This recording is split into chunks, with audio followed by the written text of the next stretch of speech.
창세기 15장 7절에서 21절까지를 우리 한 절씩 교독하시겠습니다. 또 그에게 이르시되 나는 이 땅을 내게 주어 소유를 삼게 하려고 너를 갈대아인의 우르에서 이끌어낸 여호와니라.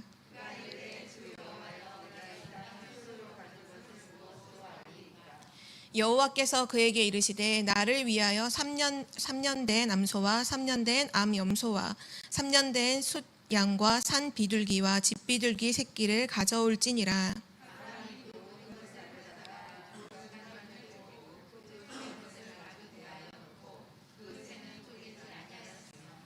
솔개가 그 사체 위에 내릴 때에는 아브람이 쫓았더라.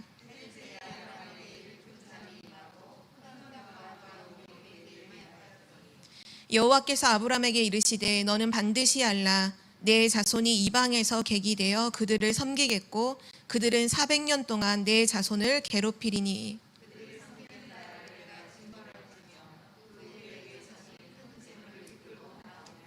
너는 장수하다가 평안히 조상에게로 돌아가 장사될 것이요.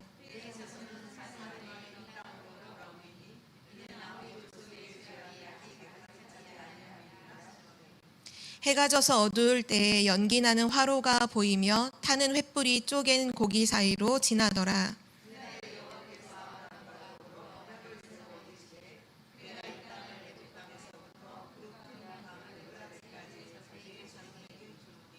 곧 겐 족속과 그니스 족속과 간몬 족속과 우리 함께 읽겠습니다. 아모리 족속과 가나안 족속과 기르가스 족속과 여부스 족속의 땅이니라 하셨더라. 아멘. 오늘 말씀의 제목은 이방에서 객이 되리라입니다.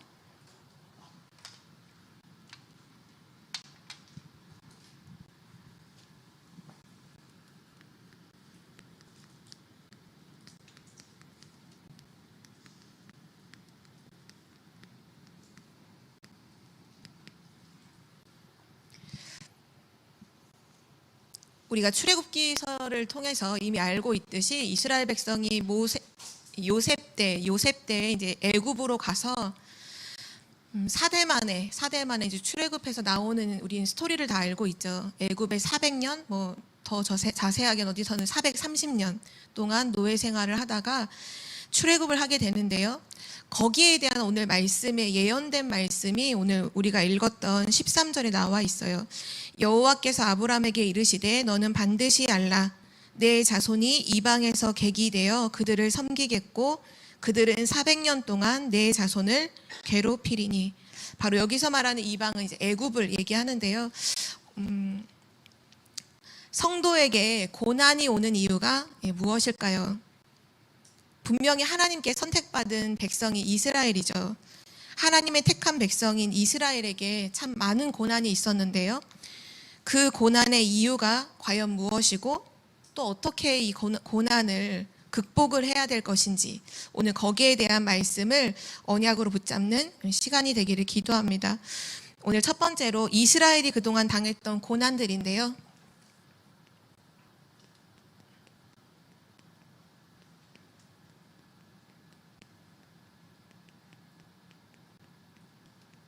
성경에서도 마찬가지고 실제 역사에서도 보면 구원받은 하나님 자녀 또는 이스라엘 백성 고난받은 핍박받았던 순간들이 참 많이 있죠. 오늘 예언된 대로 이스라엘 백성은 나중에 애굽에 40년도 아니라 400년 동안 노예 생활을 하죠. 우리나라는 일제가 36년이었잖아요. 그런데도 지금 뭐 한일전 하면은 다들 눈빛이 달라지잖아요. 36년인데도 불구하고. 그런데 이스라엘은 애굽의 노예로 400년을 살았어요. 그 고통이 말로 할 수가 없는 상황이었죠. 또 아수르가 최고 강대국이었을 때 북이스라엘이 아수르에게 완전히 점령을 당해서 북이스라엘이 아수르에게 이제 멸망을 받아요. 그때 이스라엘 남자들을 다 끌고 가서 어디로 갔느냐? 전 세계 노예 시장에 다 팔아버렸어요. 그리고 그럼 이스라엘에는 남자들이 없으니까 이제 후대를 낳지 못하니까 전 세계에 있는 이방인들 또 노예들을 잡아와서 북이스라엘 수도 사마리아죠. 거기 풀어서 혼혈 민족이 되죠. 이런 또 심각한 핍박도 있었고요. 또 바벨론 시대에는 바벨론의 이제 남유다가 완전히 멸망을 하고 성전이 완전히 무너지고 불타버리고 그 시드기야 왕의 후손들이 왕 앞 보는 눈앞에서 다 살해를 당하고 왕이 두 눈이 뽑혀서 바벨론까지 막 끌려가잖아요. 엄청난 고난이 분명히 역사로 있었어요.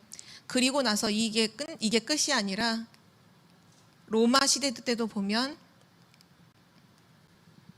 이스라엘 이때가 이제 보면 복음 시대죠. 이제 복음을 가진 기독교인들이 초대교회를 통해서 막 일어나게 됐을 때 굉장한 핍박이 있었어요. 특별히 로마는 10명의 황제들을 이제 위시해서 250년 동안 교회를 핍박했거든요. 그때 뭐 순교 역사를 찾아보면 말로도 할 수가 없어요. 뭐 불에도 태워 죽이고 짐승 사자 밥이 되기도 하고, 그게 조용한 곳에서 조용하게 죽인 게 아니라 막 로마의 원형 경기장에다가 기독교인들을 풀어놓고 그 로마 사람들은 다 이렇게 과일 같은 거 따먹으면서 조롱하면서 그걸 관람했잖아요. 무슨 스포츠 경기 관람하듯이 그렇게 엄청난 핍박의 시대를 또 살았었고,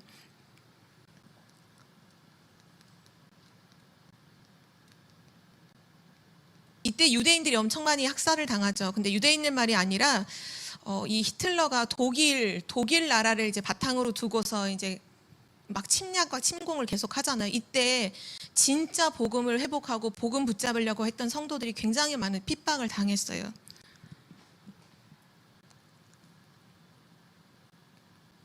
그리고 중세시대, 이 중세시대에도 기독교인들은 엄청난 핍박을 받았죠. 이때는 이제 변질된 로마 카톨릭이 모든 왕들보다 더 위에 교권이 있었기 때문에 진짜 복음 제대로 붙잡고 이 개신교들이 엄청나게 핍박을 당하죠.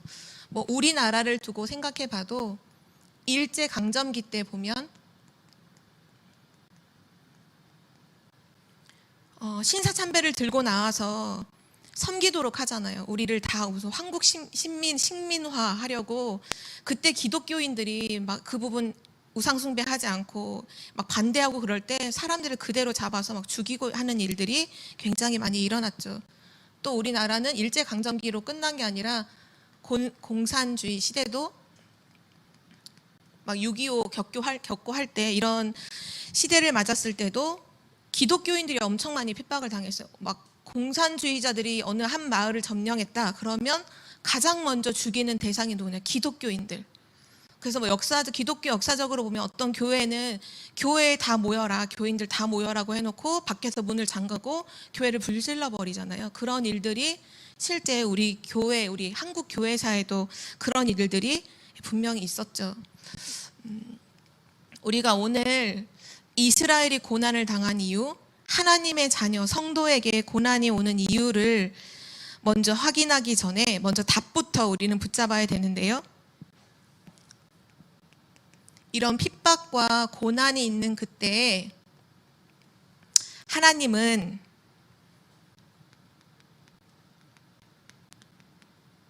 그때마다 중요한 일을 하셨다는 것을 우리는 꼭 기억해야 돼요. 하나님은 전능하시죠. 전능자시죠. 이 전능하신 하나님께서는 핍박과 고난이 있는 그때에도 쉼 없이 하나님의 일을 이루셨어요. 역사적으로 보면 이스라엘 백성들이 애굽에 400년 동안 가든 핍박과 이제 막 고난을 당했지만 출애굽할 때 당시에는 전 세계가 보고 놀랄 만큼 엄청난 기적을 체험하고 출애굽을 하게 돼요. 10가지의 그 애굽의 재앙이 이스라엘에게는 10가지의 기적으로 막 홍해가 갈라지고 가나안 입성할 때 가나안에 살고 있는 사람들이 그 소문을 다 들을 만큼 전 세계적으로 와, 저 민족은 하나님이 함께하는 민족이구나, 그런 영광을 드러내면서 출애굽을 하게 되죠. 아수르의 포로로 잡혀가서 전 세계 이스라엘 그 남자들이 흩어졌을 때, 노예로 팔렸을 때 그 복음을 가지고 있는 유대인들을 통해서 전 세계에 또 복음이 증거되는 하나님의 역사가 이때도 일어났어요. 바벨론 이때는 어땠나요? 우리가 알고 있는 것처럼 다니엘과 세 친구, 뭐 그 뒤에 메대와 바사 시대, 뭐 에스더처럼 복음 가지고 있는 렘넌트를 통해서 이 강대국 안에 하나님이 살아계심이 증거되죠. 바벨론 나라에 막 느부갓네살 왕이나 다리오 왕 같은 경우에는 하나님을 찬양하잖아요. 와, 진짜 다니엘이 섬기는 하나님이, 다니엘의 세 친구가 섬기는 하나님이 진짜 살아계신 하나님이구나. 나중에 바벨론에서 돌아올 때에는 모든 성전을 재건하고 성벽을 재건할 수 있는 모든 것들을 하나님께서 다 축복해 주셔서 다시 70년 만에 회복을 하죠. 뭐 로마 시대 때도 마찬가지예요. 로마 핍박이 너무너무 심각해서 기독교가 다 이게 막 사라질 것 같았는데 사실은 세계복음할 가장 중요한 제자들이 이때 준비가 싹 되어졌어요. 로마서 16장 일꾼들이죠. 바로 이때 로마 핍박 시대에 하나님은 가장 중요한 일들을 쉼없이 다 이루어 놓으셨어요. 우리는 질문해야 돼요. 하나님께서 왜 이렇게 하셨을까? 계속 질문하면서 오늘 말씀을 들으셔야 돼요. 중세시대는 어땠나요? 결국 종교개혁이 일어나서 원래 교회를 회복할 수 있도록 하나님께서 일들을 이루어 가셨고요. 또 우리나라 같은 경우에는 이 일제강점기와 공산주의 시대 때 정말 신앙을 딱 붙잡고 순교했던 분들이 계시죠. 주기철 목사님이라든지 뭐 손양원 목사님 뭐 순교하신 건 아니지만 이런 되게 믿음의 선조들이 있잖아요. 하나님께서 이 시대 이후에 우리 한국 교회를 전 세계에 복음 전파하도록 지금 쓰고 계신다는 사실을 우리는 꼭 기억해야 돼요. 하나님은 지금도 변함없이 뭐를 이루시느냐?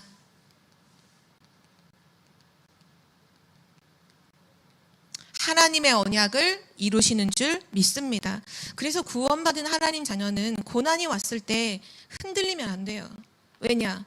그 고난 속에서 하나님은 가장 중요한 것들을 전부 다 준비하셨어요.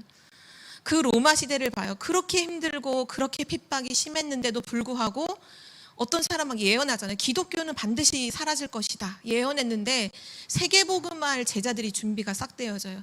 가짜는 다 없어지고 진짜만 남아요. 정말 복음의 사람들만 남죠. 그래서 우리는 오늘 이 답을 먼저 가지고 고난을 당하는 이유를 이제 확인해야겠습니다. 오늘 성경 구절 두 구절을 이제 확인을 할 텐데요. 예레미야서 33장 1절에서 9절. 이 성경은 집에 가셔서 꼭 읽어보시고요. 오늘 고난당한 이유에 대해서 가장 정확하게 기록하고 있는 성경은 바로 이사야서 40장 18절에서 31절까지입니다.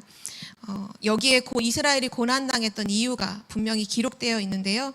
우리 이 성경은 지금 같이 한번 찾아서 읽도록 하겠습니다. 이사야서 40장 18절에서 31절입니다.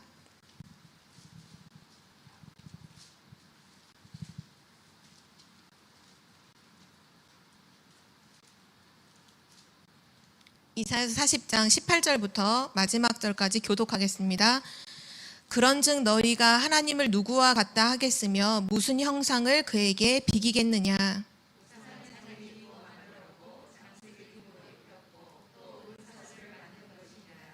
궁핍한 자는 거제를 드릴 때 썩지 아니하는 나무를 택하고 지혜로운 장인을 구하여 우상을 만들어 흔들리지 아니하도록 세우느니라.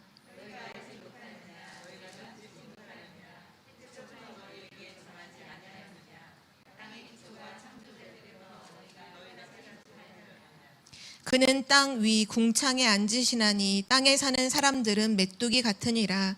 그가 하늘을 차일같이 펴셨으며 거주할 천막같이 치셨고 그들은 겨우 심기고 겨우 뿌려졌으며 그 줄기가 겨우 땅에 뿌리를 박자 곧 하나님이 입김을 부시니 그들은 말라 회오리 바람에 불려가는 초계 같도다.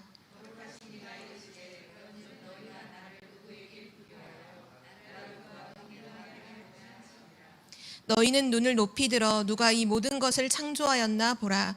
주께서는 수요대로 만상을 이끌어내시고 그들의 모든 이름을 부르시나니 그의 권세가 크고 그의 능력이 강함으로 하나도 빠짐이 없느니라.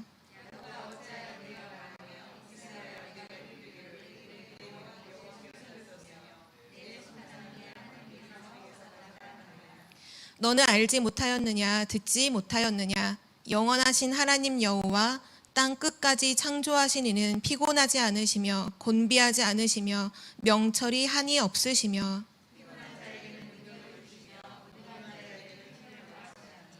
소년이라도 피곤하며 곤비하며 장정이라도 넘어지며 쓰러지되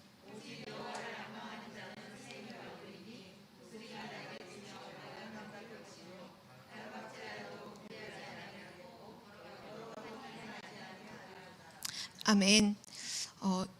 오늘 읽었던 이 말씀 가운데 18절에서 26절에 보면 이스라엘이 고난당한 이유가 뭐냐면요. 바로 모든 민족, 전 민족이 이스라엘 전체가 우상을 숭배할 때 그때 고난을 당하게 되었어요. 더 깊이 들어가서 생각해 보면 전 백성이 우상을 섬겼다라는 건 우리가 복음 가진 우리가 우리의 역할을 제대로 하지 못했기 때문에 고난을 당하게 됐다는 거죠. 사단은 지금도 분명히 존재를 하고 활동을 하고 있어요. 그런데 우리가 정말 복음의 축복을 감당하지 못하고 복음 전파의 축복을 감당하지 못하면 모든 사람들은 하나님을 떠나 있는 상태 속에서 사단에게 완전히 속아서 우상 숭배할 수밖에 없고 그로 인해서 당하는 고난을 피할 수가 없게 되는 거죠. 어떻게 보면 지금 전 세계에 있는 많은 문제 가운데 진짜 우상 숭배 이 부분의 문제를 해결하면 거의 대부분의 문제는 다 해결이 돼요. 많은 사람들이 지금 고난당하고 있는 부분이 해결되길 원한다면 뭐를 지금 빨리 버려야 되냐 하면 우상 숭배를 빨리 버려야 돼요. 하나님께서 성경에 절대로 용서하지 않으신 게 뭐냐? 그게 바로 우상 숭배죠. 하나님이 싫어하시고 그리고 철저하게 금하셨잖아요. 하지 말라, 섬기지 말라. 우상을 만들지도 말고 그 앞에 절하지 말고 섬기지도 말라. 왜냐하면요, 우상 숭배는 사단과 그대로 연결되기 때문이에요. 우상 숭배한 나라와 개인을 한번 역사적으로 한번 조사를 한번 해보세요. 살아남은 적이 없어요. 우상 숭배한 나라와 우상 숭배한 개인의 결말이 어떻게 되는지를 한번 찾아보시면 돼요. 실제 현장에 있는 무당의 자녀들을 한번 조사해 보시면 그들이 영육간에 멸망받지 않은 자들이 있는지 한번 확인해 보세요. 없어요. 단 한 명도 없어요. 영육간의 문제를 그대로 당하고 살아가고 있어요. 무속인 자녀들이. 귀신을 섬기고 막 미신과 점술에 빠져 있는 사람들이 결국은 끝에는 실패 안 한 사람들이 한 사람도 없죠. 우상 숭배. 이스라엘 백성들이 고난당한 그때가 언제냐? 바로 모든 백성이 하나님을 떠나서 우상 숭배하고 있을 때 우리가 복음을 증거해야 될 이유가 정말 분명하게 나오죠. 그리고 불신자에게 분명하게 말해줘야 돼요. 우상 숭배하면 반드시 망한다. 우상 숭배하는 나라와 개인, 우상을 섬기는 가문과 가정, 그 재앙을요 피할 수가 없어요. 하나님은 그래서 이거를 절대로 하지 않도록, 멸망하지 않도록 이 부분을 이제 우리에게 말씀해 주신 거예요. 오늘 이 말씀을 정리를 하면서 저희 가정 중에 이제 저희 엄마 쪽 큰 사모님의 그 가문에 대한 얘기 제가 스토리를 들은 적이 있거든요. 그러니까 저에게는 외할아버지죠. 외할아버지 가문이 또 그 외할머니 그 가문이 그 동네, 그러니까 마을이 이제 마을, 지금 좀 도시가 아니라 시골의 마을에 그래도 좀 사는 집안이고 그러면서도 우상 숭배를 많이 하는 가정이었어요. 가문이었어요. 근데 외할아버지의 그 가문의 사람들, 특별히 남자들을 보면 단명하는 거예요. 다들 단명. 그러니까 40을 넘긴 적이 없어요. 밭에서 일하다가 돌아가시고 길 걸어가다가 갑자기 돌아가시고 좀 급사를 하시는 거죠. 40 이전에. 그래서 이제 제가 전해 듣기로는 저희 이제 외할머니 외할아버지가 결혼하실 때 10대 때 이제 다들 옛날에는 일찍 결혼을 하잖아요. 그때 결혼을 하시고서도 늘 이제 외할아버지가 생각을 하셨다고 하더라고요. 40 전에 나도 죽겠구나. 우리 가문의 남자들이 그렇게 죽는데 나도 피할 수 없구나. 그래서 얼굴이 완전히 검었다고 하더라고요. 이게 뭐 까무잡잡한 피부 이게 아니라 완전히 눌려서 완전히 그 저주와 재앙에 눌려서 피부가 완전히 새카말 정도로 그렇게 이제 인생을 살아가셨는지 1년 1년 살아가면서도 얼마나 두렵겠어요. 오늘 죽을까? 내일 죽을까? 그러는 와중에 그 마을에 천막 교회가 생긴 거예요. 그때 당시는 건물이 아니라 외국 선교사님이 이 천막을 쳐놓고 가마니 같은 거 이렇게 덮개 이렇게 깔아놓고서 거기서 예배 드리는데 저희 큰 사모님이 초등학교 때 처음으로 교회를 가게 된 거죠. 하나님의 은혜로. 그리고 거기서 신앙생활을 시작하고 교회를 다니면서 가정의 복음이 이제 들어가게 된 거예요. 제일 처음에 이제 외할머니가 하나님의 구주를 영접하시고, 그리고 이제 외할아버지도 구주를 영접하시고. 저희 외할아버지가 몇 살까지 사셨을 것 같아요? 80 넘어까지 사셨어요. 예. 그 가정에서 40 이전에 단명하는 그 운명과 사주팔자 속에 있던 그 가문에서 80을 더 넘어서 사시고 가셨거든요. 제가 기억하기로는 음성에 있을 때 마지막 돌아가시기 전에 저희 음성에 있던 교회를 오셨던 기억이 나요. 그때 오셔서도 마당을 다 쓸으시고 막 뭘 만들어서 이렇게 손수 만들어서 이렇게 하실 만큼 강건하셨거든요. 우상 숭배하는 그 재앙과 저주 가문은 이해 안 되는 문제가요. 개인과 가정과 나라에 그대로 임해버려요. 그러나 정확한 복음이 들어가는 개인마다 가정마다 운명 사주팔자가 완전히 끝나버려. 완전한 해방. 죄와 사망의 법에서 너를 해방하였습니다. 그런데 너무 안타까운 사실은 지금 거의 다 우상 숭배를 하고 있다는 사실이에요. 모든 사람들이. 이번 주 강단 말씀에 나온 것처럼 복음이 사라지고 전부 다 흑암 가운데 앉아있는 백성이라 했잖아요. 그 어두운 사단의 그 저주와 재앙 속에 거기 그냥 앉아서 머물러서 그 재앙과 저주를 다 받으면서 살고 있는 게 지금 현실이에요. 꼭 기억해야 될 것은 사단이, 이 사단 마귀가 하는 일이 인간을 멸망시키는 거잖아요. 사람을 멸망시키기 위해서 가장 확실하게 멸망시키기 위해서 정말 여러 가지 수단과 방법이 있겠죠. 근데 그 중에서도 가장 확실하게 그 민족을, 그 가문을, 그 개인을 가장 확실하게 멸망시킬 수 있는 통로가 뭐냐? 우상숭배예요. 우상숭배함으로 완전히 망하게 만들어요. 3, 4대까지 그 저주와 재앙이 끊어지지 않아요. 우상숭배한 시대마다 망했죠. 우린 알고 있어요. 우리 창세기를 통해서 노아 시대를 봤잖아요. 그 노아 시대, 네피림 시대. 지금으로 보면 우상숭배하는 시대예요. 하나님을 섬기지 않아요. 하나님께 예배하지 않아요. 완전히 우상숭배했을 때 그 재앙과 저주를 막을 수가 없었죠. 또 역사적으로도 보면 뭐 우리나라도 이렇게 이런 일제, 이런 시제를 겪긴 했지만 각 이런 시대마다 그 나라를 막 점령하고 막 계속해서 침략하는 왕들이 있잖아요. 그 지도자들을 보면 항상 그 지도자들이 사용하는 게 뭐냐? 우상 숭배를 갖고 나와요. 딱 뭔가 우상을 만들어 놓고 섬기라 이거예요. 느부갓네살 왕이 그랬잖아요. 자기 모양을 딴 느보 신상을 딱 만들어 놓고 모두 다 절해라.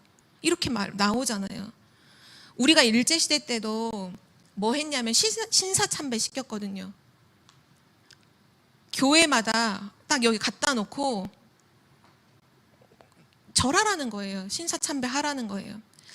평양교회에서 기독교 역사에 보면, 한국 기독교 역사에 보면 평양에서 제일 처음 그거는 신사참배는 우상숭배가 아니다라고 정해요. 그러니까 신사참배 안 하면 죽인다고 하니까 막 죽음의 위기를 겪고 있는 성도들이 합법적으로 신사참배는 우상숭배 아니야. 평양에서 그거 시작됐거든요. 지금 평양의 모습이 어떤가요? 완전 저주재앙 속에 있잖아요. 원래 우리나라가 가장 크게 부흥운동이 일어났던 현장이 평양이었어요. 동양의 예루살렘이라는 별명이 붙었던 지역이 평양이에요. 평양에서 예배드리는 날은 거리에 사람들이 다니지 않았대요. 다 예배드리러 가서 그 정도로 하나님 앞에서 예배했던 곳이 평양인데, 그 평양 그 교회에서, 그 교회 목회자들이 모이는 그 교단에서 정한 거죠. 신사참배, 이거 우상숭배 그냥 하자. 근데 그 결과가 지금까지도 지금 완전 저주재앙 속에 있잖아요. 우상숭배, 사단이 인간을 멸망시키기 위해서 가장 확실하게 사용하는 방법이라는 거, 우리는 진짜로 알고 이 부분을 진짜 하나님 앞에서 뜻을 정하고 완전히 끝내는 은혜가 있기를 기도합니다. 그러면 여기서 한 가지 좀 더 질문을 해야겠죠. 구원받은 하나님 자녀가, 기독교인들이 왜 우상숭배에 빠질까요?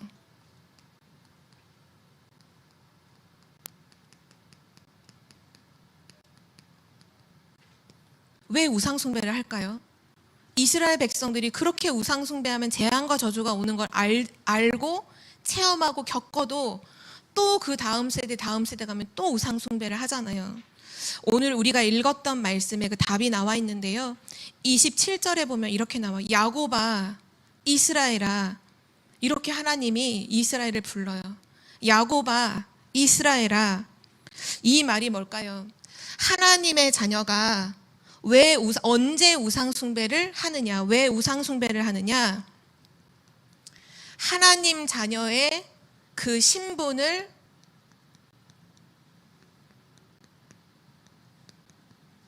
잊어버릴 때, 그때 우상숭배에 빠지게 되는 거예요. 절대로 하나님 자녀의 신분을 놓치면 안 돼요.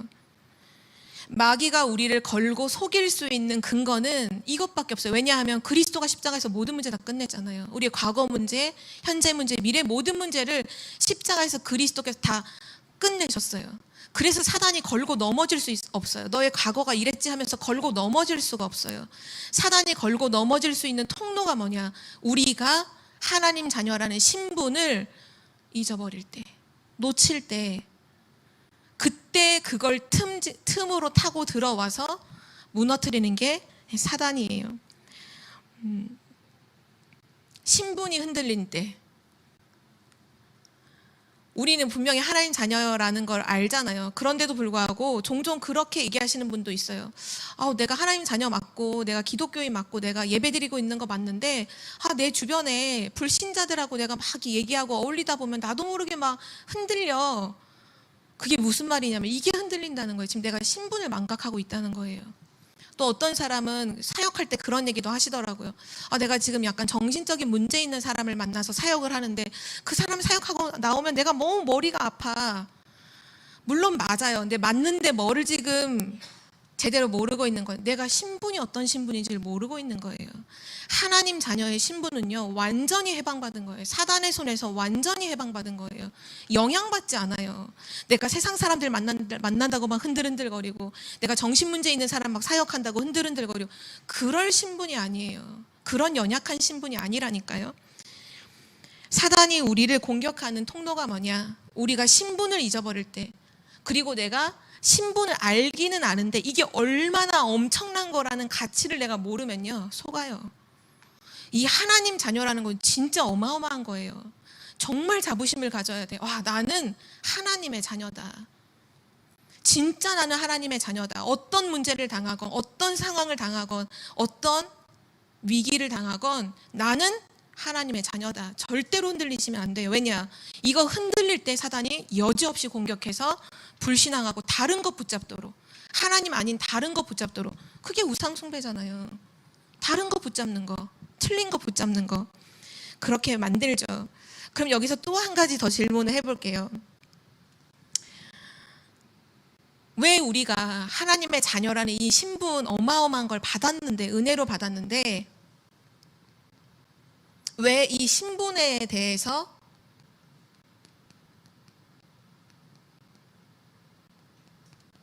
흔들릴까요? 왜 흔들릴까요?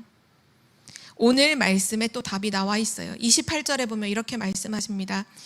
너는 알지 못하였느냐? 듣지 못하였느냐?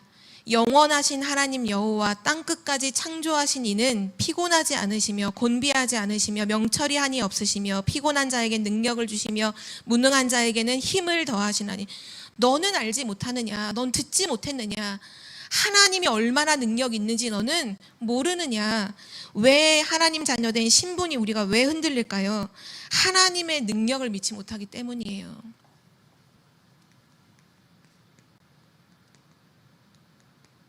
내가 지금 하나님의 능력을 증거로 붙잡고 있지 않아. 그러니까 흔들리는 거예요. 우리 현장에 가실 때, 진짜 우리의 삶의 현장으로 돌아가실 때 하나님의 능력에 대한 증거를 붙잡고 돌아가시기를 기도합니다. 진짜 붙잡으셔야 돼요. 증거를 잡으셔야 돼요. 말씀을 통해서 하나님의 능력에 대한 증거를 붙잡고 현장으로 가셔야 돼요. 그래야 안 흔들려요. 그래야 안 속아요. 사단이 얼마나 흔드는데요. 하나님의 능력의 증거가 없으면 사단이 우리의 능력을 문제 삼아서 우리의 신분까지도 흔들어버려요. 네가 무슨 능력 있어? 우리는 어차피 능력 없잖아요. 우리 강단 말씀 이번에 나온 것처럼 우리 능력이 필요치 않고 위에서부터 하나님이 힘을 주시기 때문에 상관이 없는데도 불구하고 하나님의 능력에 대한 증거를 붙잡지 않으면 흔들려 버리는 거예요. 나의 신분에 대해서. 그래서 신분이 흔들려 버리니까 하나님 아닌 다른 거를 붙잡고, 다른 걸 붙잡으니 결국은 실패할 수밖에 없는 거죠. 이게 고난이 오는 이유임을 성경은 말씀하고 있습니다. 오늘 그래서 읽었던 31절이죠. 이사야서 40장 31절에 오직 여호와를 앙망하는 자는 새 힘을 얻으리니, 오직 여호와를 앙망하라. 진짜 하나님을 믿으라. 오직 하나님을 바라보지 못하는 이스라엘 백성은 그때마다 여지없이 우상 숭배에 빠지고 실패했어요. 오직 여호와를 앙망하는, 오직 하나님을 진짜로 믿는 믿음의 사람들 되시기를 기도합니다. 오늘 네 번째로, 아브라함과 이스라엘이 근본적으로 고난을 당하는 이유입니다. 오늘 우리가 읽었던 구절이죠. 아브라함과 그 후손인 이스라엘이 근본적으로 고난을 당한 이유. 지난주, 지지난주 계속 수요 예배 때마다 나오고 있지만 하나님 자녀가 실패하는 이유는 한 가지예요. 불신앙하기 때문이죠. 그리고 그 불신앙과 함께 뭐 할 때 실패하느냐? 하나님의 가장 중요한 언약을 잊어버리면 실패하게 되어 있어요. 하나님이 주신 가장 중요한 언약이 뭔가요? 아브라함에게 주셨던 언약이죠. 창세기 12장 1절에서 6절. 너로 말미암아 천하 만민이 복을 얻게 될 것이다. 전도와 선교에 대한 언약이에요. 이 가장 중요한 언약을 놓칠 때마다 고난이 계속되었어요. 사실은 아수르 시대 때 포로로 끌려가고 바벨론 시대 때 포로로 끌려가고 쭉 다 뭐냐? 전도와 선교를 놓칠 때마다 그런 일들이 계속 일어나죠. 그리고 오늘 우리가 읽었던 창세기 15장 13절에서 14절에 보면 이제 아브라함이 예배드리는, 하나님 앞에 이제 제사 드리는 부분이죠.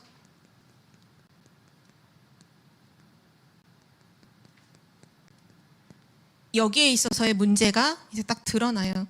하나님께서 3년 된 암소, 숫소, 염소, 비둘기, 산비둘기 딱 가져다가 제사를 지내라 할 때 다 쪼개잖아요. 피제사를 드리잖아요. 그런데 한 가지를 하지 않아요.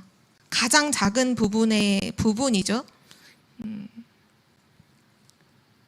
10절에 보면 아브라함이 그 모든 것을 가져다가 그 중간을 쪼개고 그 쪼갠 것을 마주 대하여 놓고 그 새는 쪼개지 아니하였으며.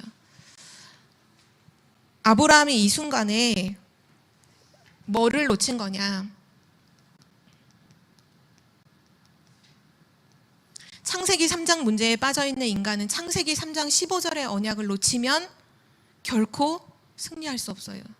창세기 3장 15절의 그 언약, 여자의 후손이 뱀의 머리를 상하게 할 것이다. 이 창세기 3장 사건 이후로 인간은 하나님 앞에 나오려면 무조건 피제사 드려야 돼요. 그거 붙잡지 않고는 살아갈 수가 없죠. 이거를 아브라함이 놓친 거예요. 실제 창세기 4장에 보면 가인과 아벨이 예물을 드릴 때 누가 못 깨달았냐 하면 가인이 이 부분을 놓치잖아요. 하나님 앞에서의 피제사를 놓쳐버리잖아요. 그리스도의 언약을 놓쳐버리잖아요. 그러니까 사단에게 완전히 당해서 동생을 죽이는 그런 결과를 가져오죠. 창세기 6장의 네피림 시대도 보면 결국은 무슨 시대냐? 이 언약을 놓친 시대인 거예요. 하나님이 말씀하신 이 창세기 3장 15절의 언약을 모두가 놓치고 재앙 속에 빠진 거죠. 그래서 하나님께서 애굽에 430년 동안 이방에 계기되게 하신 그 이후에 언제 나오게 하시느냐면 바로 6월절 어린 양의 피를 바르는 그날에 출애굽의 역사를 하나님께서 일으키시죠. 정확하게 말하면 이 왜 430년 동안 400년 동안 이방에 계기되게 하시느냐, 이유가 뭐냐? 6월절 사건을 설명하기 위해서 하나님이 그렇게 하신 거예요. 이 언약 백성에게 6월절 그 피언약에 대한 가장 중요한 부분을 완전히 각인시켜 주시려고 그렇게 하신 거죠. 지금 우리도 마찬가지예요. 그리스도의 피 언약의 그 이유와 그 가치를 우리는 모르면요, 사단에게 그대로 당해요. 오늘 이 메시지가 그냥 아브라함이 그 새 한 마리 쪼개지 않아서 하나님이 벌 주는 그런 게 아니에요. 우리가 복음을 놓치면요, 영원히 망해요. 하나님은 우리가 영원히 망하지 않도록 진짜 이 복음을 붙잡을 수 있도록 하시는 하나님의 은혜의 방편이에요. 이방에 계기되게 하는 거 현실적으로 보면 너무 싫죠. 400년 동안 노예로 살아야 되는데요. 근데 노예로 살게 하셔서라도 이 복음을 절대 놓치지 않는 사람들로 세우시기 위한 그 하나님의 은혜인 거예요. 우리에게 고난이 왔다. 싫으신가요? 하나님은 우리를 망하게 하려고 고난을 주시는 분이 아니에요. 우리가 복음을 깨닫지 못하고 복음 아닌 다른 거 붙잡고 있으니 영원히 망할까 봐 영원히 망하지 않도록 이 복음을 진짜로 붙잡도록, 이 복음으로 진짜로 우리가 승리하도록 우리를 살게 하시려는 하나님의 은혜인 줄 믿습니다. 진짜 이 언약을 깨달아야 돼요. 가장 중요한 언약. 이 언약을 놓칠 때마다 고난이 계속된다는 사실이죠. 그런데 만약 내가 이 중요한 언약을 놓치지 않는다, 정말 붙잡고 누린다, 고난당할 이유가 없잖아요. 고난당할 이유가 없겠죠. 성경에 보면 바리새인들이 신앙생활을 진짜 열심히 하죠.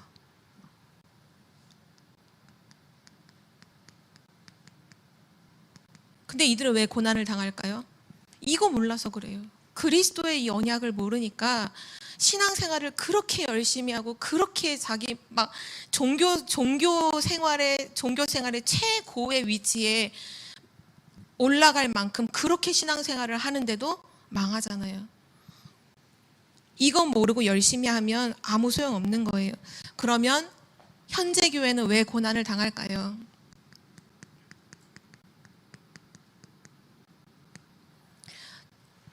계속해서 말씀에 나오죠. 교회가 문을 닫는 시대다. 전 세계 교회가 지금 문을 닫고 있다. 왜 이런 어려운 고난이 있을까요? 하나님께서 교회에게 주신 언약이죠. 사도행전 1장 8절, 마태복음 28장 16절에서 20절, 또 마가복음 16장 15절에서 18절 말씀에 땅끝까지 복음을 증거해라. 증인이 될 것이다. 모든 민족으로 제자를 삼으라. 만민에게 복음을 증거해라. 이것은 하나님이 하시겠다는 약속이잖아요. 근데 이 하나님의 약속을 놓쳤어요, 교회가. 전 세계를 보지 않아요. 237을 보지 않아요. 5천 종족을 보지 않아요. 그래서 현재 교회가 있을 이유가 없다고 하나님 보시는 거예요. 그래서 우리 계속 말씀 주시죠. 237의 뜰, 이방인의 뜰, 기도의 뜰, 우리 렘넌트의 뜰, 진짜 그 세 가지 뜰이 있는 곳이 그곳이 교회다. 그것이 하나님이 진짜로 원하시는 교회다 하시는 것처럼 현재 교회가 고난당하는 이유, 여기에 발 맞추지 않기 때문이죠. 방향을 두지 않기 때문이죠. 우리는 오늘 이방에서 객이 되리라 하시는 이 말씀을 통해서 진짜 중요한 언약을 탁 붙잡는 자들이 되시기를 진짜 기도합니다. 마지막 결론이에요. 정리를 해보자면 왜 이방에서 객이 될까요?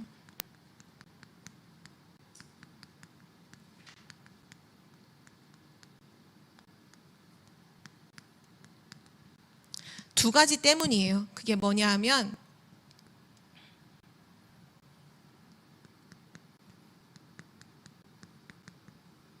이것을 설명하시기 위해서, 유월절을 설명하시기 위해서, 그리고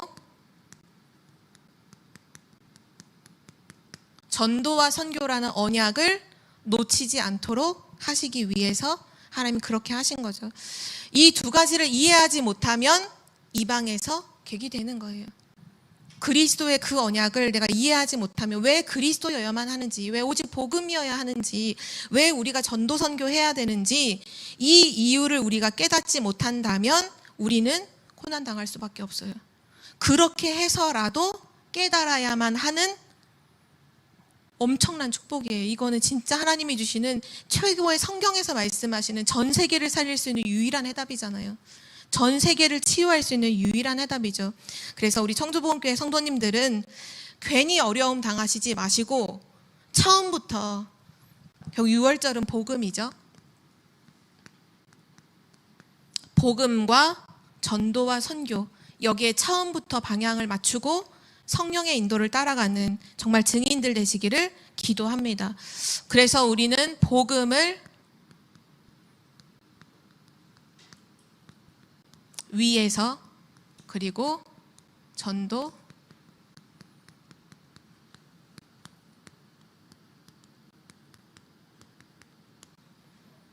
이것을 위해서 사시는 그런 사람들이 되시기를 정말 기도합니다. 복음을 위해서, 오늘 내가 사는 이유가 복음을 위해서, 그리고 전도와 선교를 위해서.